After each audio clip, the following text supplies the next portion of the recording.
আসসালামু আলাইকুম। আমি ডাক্তার আল মামুন। আজকে আপনাদের সাথে একজন ডায়াবেটিক্স রোগী এবং রোজাদার ব্যক্তি এ নিয়ে একটু কথা বলবো। রোজায় আসলে ডায়াবেটিস রোগীদের কিছু শারীরিক ঝুঁকি থাকে, যেগুলো সতর্কতা অবলম্বন করে ঝুঁকি এড়ানো সম্ভব। প্রথমে আসা যাক, কোন ধরনের ডায়াবেটিস রোগী রোজা রাখতে পারবেন না।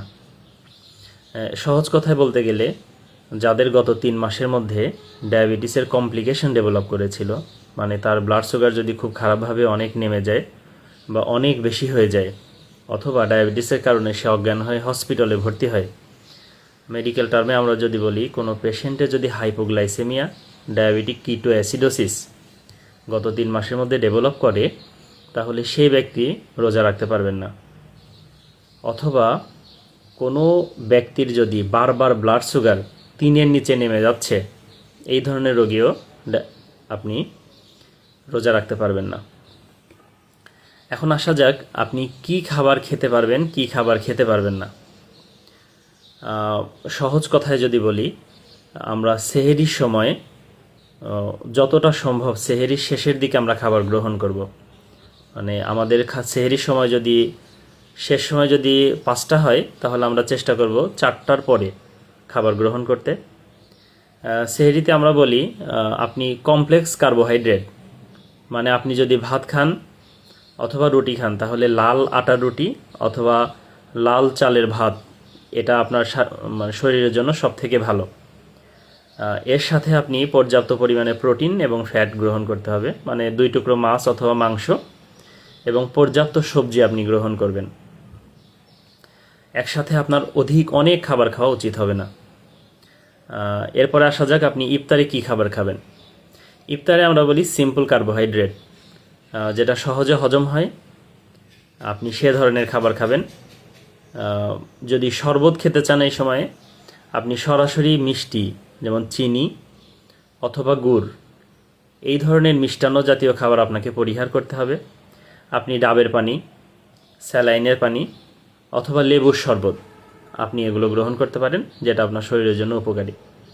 এবং অবশ্যই ভাজা পোড়া জাতীয় খাবার, এগুলো আপনি যথাসম্ভব না খেতে পারলে ভালো, খেলে খুবই কম, সামান্য পরিমাণে গ্রহণ করতে হবে। তবে আবারও বলছি, এটা না খাওয়াই ভালো।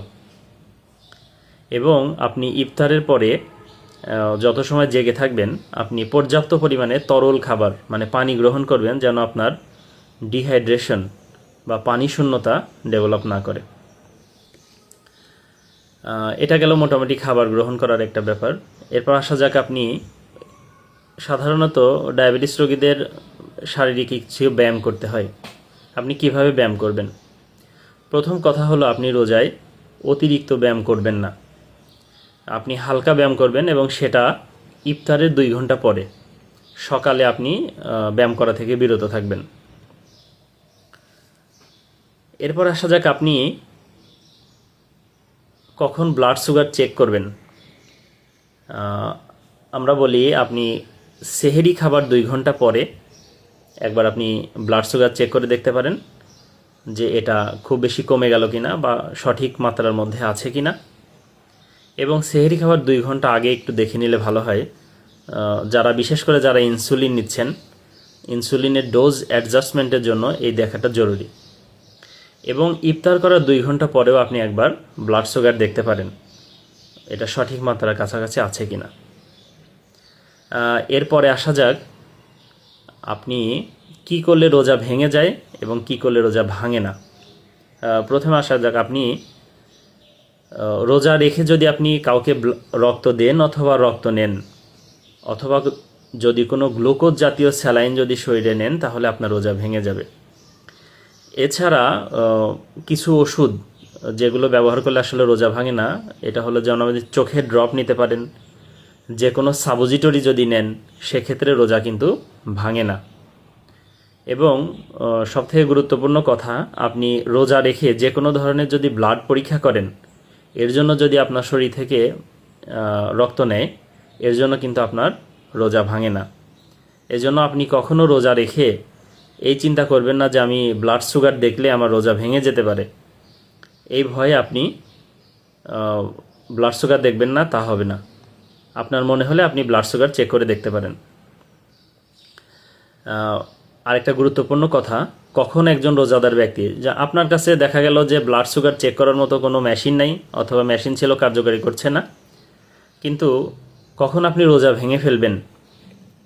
কোনো পেশেন্ট যদি দেখেন যে আপনি রোজা রাখার পরে দিনের কোনো অংশে যদি দেখা যায় অতিরিক্ত মাথা ঘোরানো, আপনার খুবই ঘাম ঘাম ভাব হচ্ছে, বুক ধড়ফড় করছে, অতিরিক্ত ক্ষুধা লাগছে, বা এক কথায় আপনি শারীরিকভাবে খুব খারাপ অনুভব করছেন, তখন আপনি ধরে নিতে পারেন আপনার ব্লাড সুগার হয় অনেক নিচে নেমে গেছে, না হয় অনেক বেড়ে গেছে। এই সমস্ত ক্ষেত্রে আপনি কালক্ষেপণ না করে রোজা ভেঙে পড়াটাই বুদ্ধিমানের কাজ হবে। তো আমি সংক্ষেপে আসলে বলার চেষ্টা করেছি, না হলে ভিডিও বড় হয়ে যায়।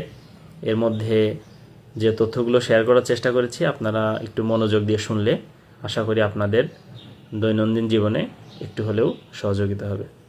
ধন্যবাদ সবাইকে। আসসালামু আলাইকুম।